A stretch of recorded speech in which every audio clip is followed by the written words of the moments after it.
Thanks for your interest in the ABRA kickoff training about accessibility of apps. My name is Paul van Workum and I'm working in the field of app accessibility. Let's elaborate on disabilities. There are a lot of different kinds of disabilities: cognitive, hearing, mobility, speech, visual, or impairments caused by aging. They all have their specific needs and impact. Research shows that there are over 1 billion people in the world with a disability.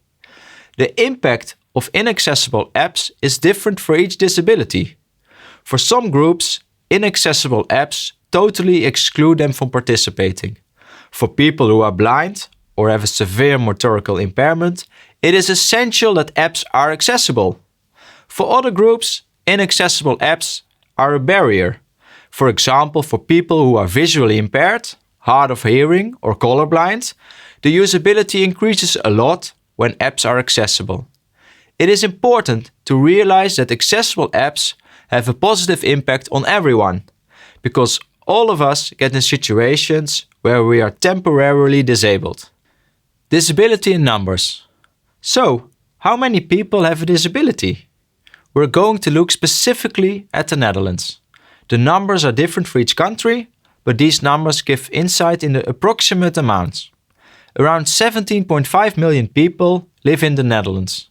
About 4 million of them have a disability, and some people have even multiple disabilities, which means almost 1 in 4 people has a disability. For example, there are 3.4 million elderly people. A large percentage has 1 or more disabilities.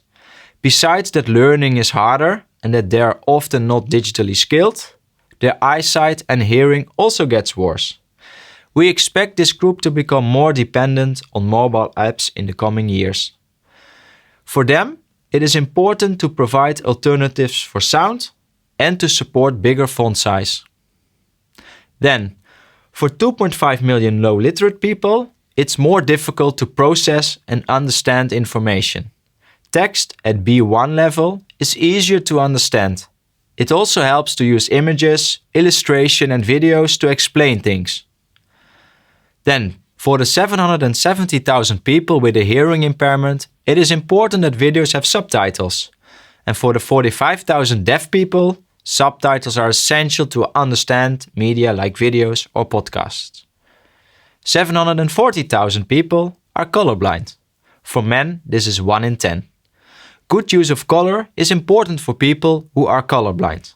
Make sure there is enough contrast and take the different perceptions of color into account, especially with red and green.